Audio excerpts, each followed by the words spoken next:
आगे बढ़ेंगे। एक और बड़ी जानकारी, कल हरिद्वार दौरे पर बीजेपी के राष्ट्रीय अध्यक्ष जेपी नड्डा हरिद्वार में संतों के साथ बैठक करेंगे। जेपी नड्डा जूना अखाड़े के सभी 13 अखाड़ों के वरिष्ठ संतों के साथ ही बैठक होनी है।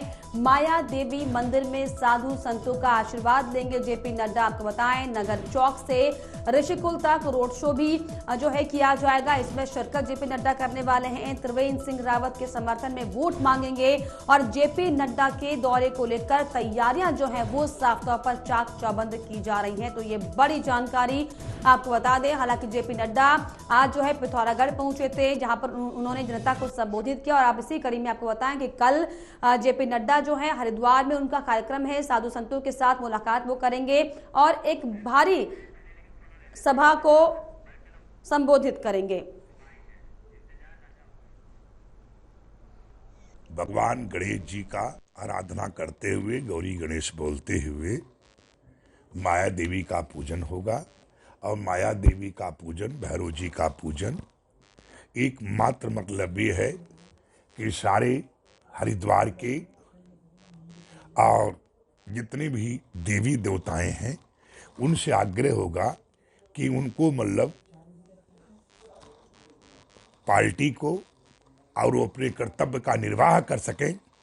और फिर मतलब जो है उन्हें महारानी जगदम्बा, हरिद्वार के उत्तराखंड के समस्त देवी देवता उनकी हर मनोकामना पूरी करें, ऐसी मेरी प्रार्थना रहेगी। सारे संतों, जितने हरिद्वार के संत हैं, मंदिर पूजा करेंगे, संतों के साथ संवाद करेंगे, संतों का आशीर्वाद लेंगे, फिर रोड शो करेंगे आर्यनगर से ऋषिकुल तक। ऋषिकुल पे फिर जो हमारे त्रिदेव हैं बूथ स्तर के, वो पूरी लोकसभा के उन बूथ के अध्यक्ष हैं, बूथ के पालक हैं, शक्ति केंद्र के संयोजक हैं, शक्ति केंद्र के प्रभारी हैं, ऐसे हमारे सभी लोगों से संवाद करेंगे। और कौन कौन से बड़े नेता शामिल रहने वाले हैं? सभी रहेंगे, प्रदेश अध्यक्ष जी रहेंगे और सब रहेंगे, प्रत्याशी जी रहेंगे और भी बड़े जो भी आएंगे सब। साधु संतों के साथ भी एक बड़ा कार्यक्रम, हाँ, बड़ा संवाद। साधु संतों से निवेदन करेंगे, आशीर्वाद मांगेंगे, संवाद करेंगे, बातचीत करेंगे, सरकार के बारे में बताएंगे, मोदी जी के नीतियाँ सब बताएंगे, उनका सहयोग मांगेंगे, आशीर्वाद मांगेंगे। वही हरिद्वार जनपद का पहला दौरा है जेपी नड्डा जी का। अभी फिलहाल लोकसभा चुनाव की बात करें, इसके बाद कौन कौन से नेता हरिद्वार में? प्रधानमंत्री जी की संभावना है। हमने कहा कि प्रधानमंत्री जी यदि आ जाए तो अच्छा है हरिद्वार में। अब हम तो कोशिश कर रहे आ जाए तो अच्छा है। बाकी और सब नेता आएंगे यहाँ। जो हरियाणा के मुख्यमंत्री वो भी आ रहे हैं, जो दिल्ली के पूर्व अध्यक्ष हैं वो भी आ रहे हैं और कई नेता आ रहे हैं। सर, त्रिवेंद्र सिंह रावत जी के साथ आप लगातार मौजूद हैं, किस तरह का रुझान जनता में देखने को मिल रहा है? देखिए, अच्छा है, माहौल अच्छा है, बहुत अच्छे मार्जिन से सीट को जीत रहे हैं। 5 लाख का दावा किया है, जीतेंगे बहुत अच्छे मार्जिन से। ठीक। जानकारी के लिए मेरे सहयोगी इंतजार रजा मेरे साथ हरिद्वार से जुड़ गए। इंतजार, कल जो है जेपी नड्डा हरिद्वार पहुंचेंगे, साधु संतों का आशीर्वाद वो लेंगे, क्या कुछ तैयारी उनके आगमन को लेकर?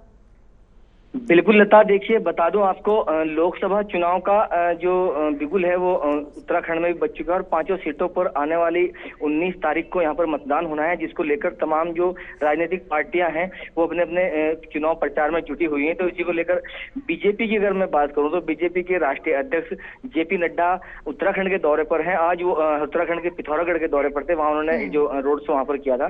तो कल जो जेपी नड्डा है उनका हरिद्वार का दौरा रहेगा और कल हरिद्वार पहुंचेंगे और हरिद्वार आर्यनगर चौक से लेकर ऋषिकुल मैदान तक उनका रोड शो यहां पर किया जाएगा। और हरिद्वार पहुंचने पर उनका भाजपा कार्यकर्ता और पदाधिकारियों के द्वारा यहां पर पुरजोर स्वागत की यहां पर तैयारी की गई है। अगर बीजेपी के कार्यकर्ताओं की या फिर पदाधिकारियों की मैं बात करूं तो हरिद्वार को पूरी तरीके से भगवा में यहां पर कर दिया गया है और बीजेपी के राष्ट्रीय अध्यक्ष जेपी नड्डा के स्वागत की भव्य तैयारियां यहाँ पर की गई है। रोड शो की भव्य तैयारियां यहाँ पर की गई है। पुलिस प्रशासन की अगर मैं बात करूं तो रोड शो की तैयारियां की गई और जिस तरीके से साधु संतों का आशीर्वाद देने के लिए जेपी नड्डा कल पहुंच रहे हैं, त्रिवेंद्र सिंह रावत के पक्ष में वोटों का जो है समर्थन भी किया जाएगा। ऐसे में क्योंकि अब तक ये देखा गया है कि जिसने भी संत समाज का समर्थन किया है, जिस पार्टी को समर्थन मिला, एक तरफा जीत देखी गई।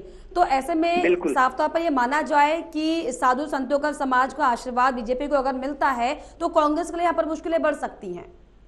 देखिए, बिल्कुल साधु संतों की अगर मैं बात करूं तो संत समाज की ओर से पहले ही यहाँ पर क्लियर कर दिया गया था कि पार्टी, जो राजनीतिक पार्टी, जो सरकार संतों की बात करेगी, हिंदुत्व की बात करेगी, संतों की सुरक्षा और रक्षा की बात करेगी, उस पर साधु संतों का जो आशीर्वाद बना रहेगा और पूरा संत समाज जो है उनको समर्थन यहाँ पर करेगा। तो कल जेपी नड्डा का जो हरिद्वार का दौरा है, कल वो हरिद्वार धर्मनगरी के साधु संतों से मिलेंगे और उनको जो हरिद्वार के लोकसभा प्रत्याशी हैं त्रिवेंद्र सिंह रावत, उनके समर्थन में, बीजेपी के समर्थन में वोट करने की अपील करेंगे और प्रधानमंत्री श्री नरेंद्र मोदी के जो विजन है, जो उनकी उपलब्धियां हैं, वो लोगों को यहाँ पर गिनाएंगे, साधु संतों का आशीर्वाद लेंगे और लोगों से यहाँ अपील करेंगे कि वो बीजेपी के जो प्रत्याशी हैं त्रिवेंद्र सिंह रावत, प्रधानमंत्री नरेंद्र मोदी के नेतृत्व में उनके यहाँ पर वोट करने की यहाँ पर अपील करेंगे, जिसको लेकर तमाम तैयारियां यहाँ पर कर ली गई हैं। पुलिस प्रशासन के द्वारा सुरक्षा के पुख्ता इंतजाम लता यहाँ पर किए गए हैं। जी बिल्कुल, सुरक्षा के पुख्ता इंतजार यहाँ पर किए गए। ऐसे में जिस तरीके से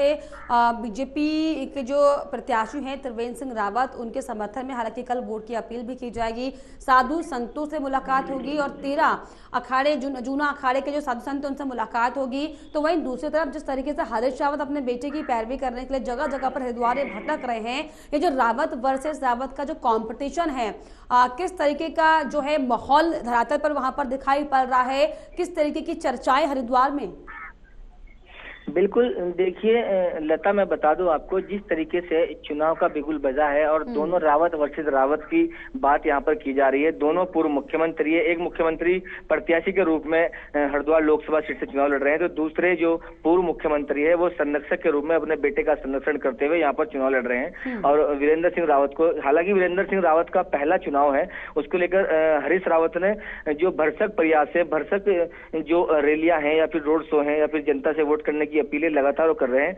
हालांकि अगर मैं कांग्रेस के नेताओं की यहाँ पर बात करूं तो करीब 15,000 जो कार्यकर्ता और नेता हैं, उन्होंने कांग्रेस को अलविदा कहकर बीजेपी का हाथ थाम लिया है और एक के बाद एक कांग्रेस को लगातार यहाँ पर झटके लग रहे हैं। अभी अगर मैं कल की यहाँ पर बात करूं तो कई जो वरिष्ठ कांग्रेस के नेता है, उन्होंने भी कांग्रेस को अलविदा कह दिया और बीजेपी का हाथ थामा है। और हरीश रावत के जो ओएसडी थे पूर्व, उन्होंने भी कल कांग्रेस को अलविदा कह दिया और बीजेपी का हाथ दामन थामा है। तो कहीं ना कहीं परिवारवाद की बात हो रही है। लोग सीधे सोशल मीडिया प्लेटफॉर्म की मैं बात करूं तो लगातार पोस्ट यहाँ पर वायरल हो रही है कि जो हरीश रावत है उनके ऊपर लगातार यहाँ परिवारवाद के आरोप लग रहे हैं कि उन्होंने अपनी बेटी को चुनाव लड़ाया, अपनी पत्नी को चुनाव लड़ाया, अब अपने बेटे को चुनाव लड़ रहा है। यानी कि पूरे तरीके से वो परिवारवाद को लेकर इस कांग्रेस पार्टी की जो निंदा है लोग यहाँ पर करते नजर आ रहे हैं। तो आने वाले समय में हरीश रावत खेलने के लिए एक बड़ी चिंता का किसका जो है साथ जनता देती है चुनाव में। बहुत शुक्रिया आपका इंतजार, तमाम जानकारी के, तमाम बातचीत